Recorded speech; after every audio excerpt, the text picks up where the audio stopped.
Muy buenas, amables televidentes. En el conversatorio de la Fundación Institucionalidad y Justicia del día de hoy cuento con la gratísima presencia de la magistrada Katia Miguelina.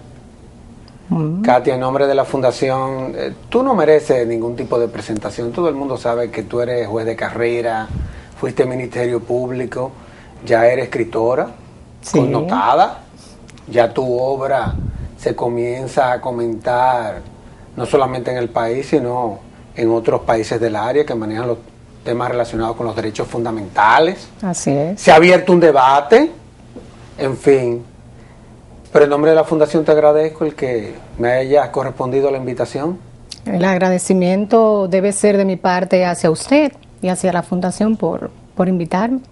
Bueno, magistrada, uno de los conflictos que se presentan en el constitucionalismo moderno es el que tiene que ver con que muchas veces los derechos fundamentales comienzan a chocar entre ellos. Sí, esa es la realidad. Sí.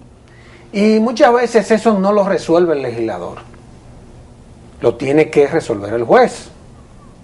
¿Cómo realmente se resuelven estos conflictos? Porque la verdad es que no es fácil, ¿eh?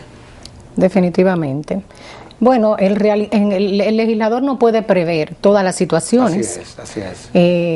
Y este tipo de tensiones entre los derechos fundamentales es una realidad, o sea, puede darse situaciones en que derechos fundamentales entran en oposición entre sí y le correspondería, en algunos casos, digamos al juez, pues la gran responsabilidad de buscar una armonización entre esos derechos en conflicto.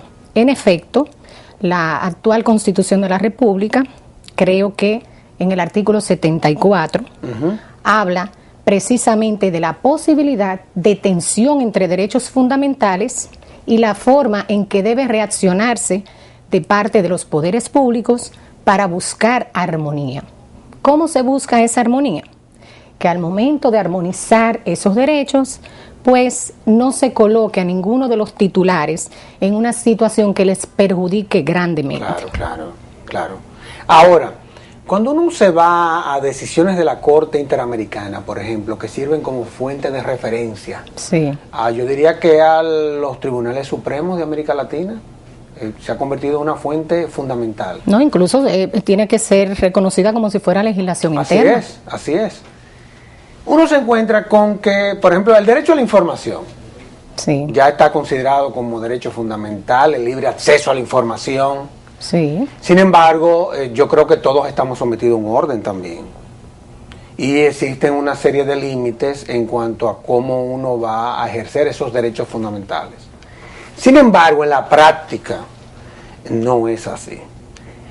Cuando uno habla del derecho a la información, una cosa tan sensible, honestamente hablando, ¿cómo manejar ese aspecto? O sea, dentro de esa lógica de armonía de la cual usted habla.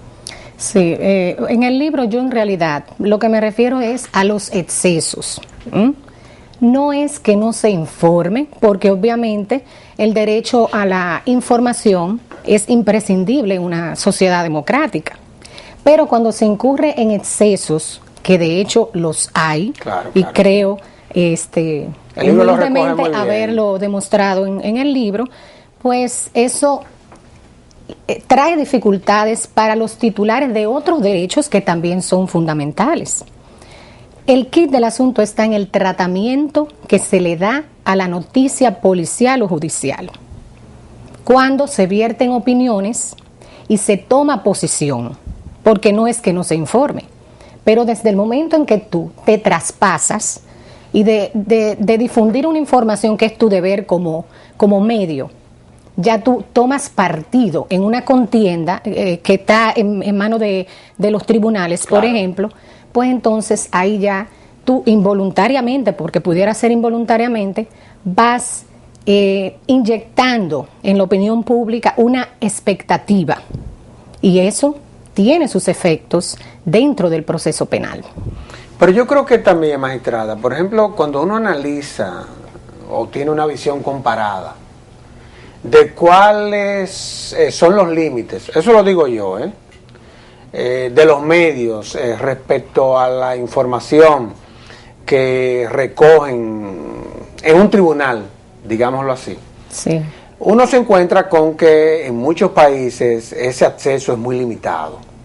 Hay países inclusive en donde la prensa no puede entrar al tribunal.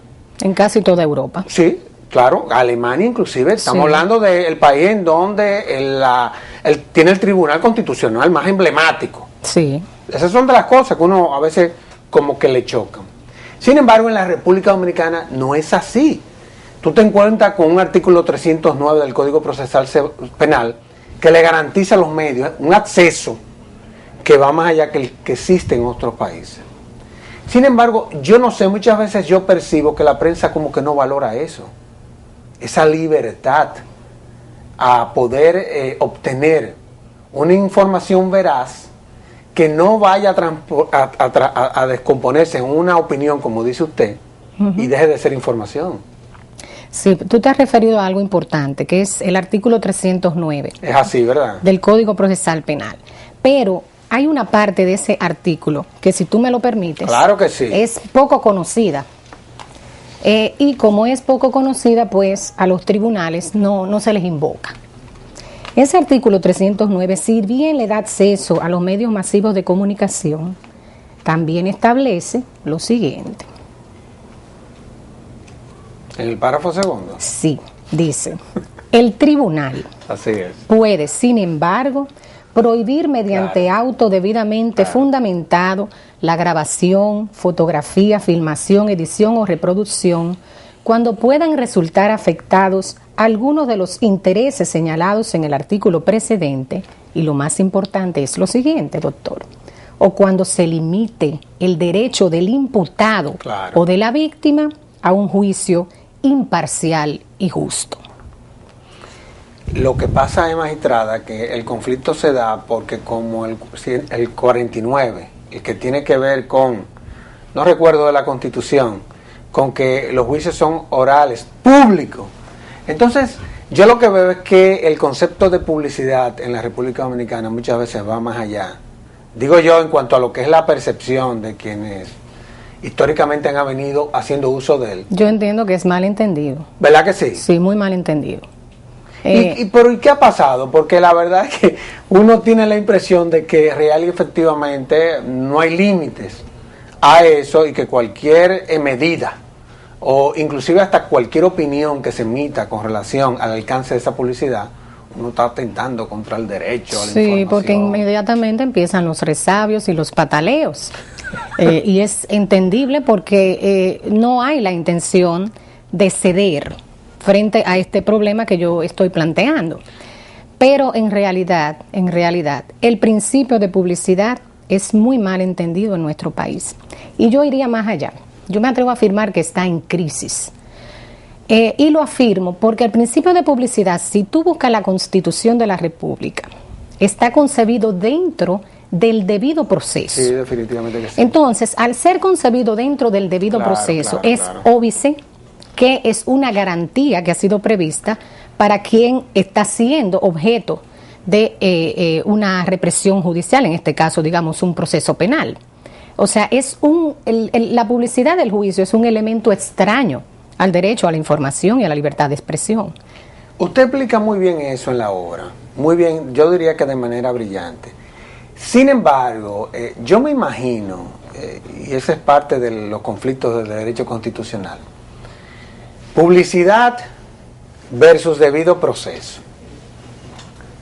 Entonces muchas veces vemos cómo son los medios, lo que sin habérselo inclusive propuesto, atentan contra, por ejemplo, el derecho al honor, la presunción de inocencia.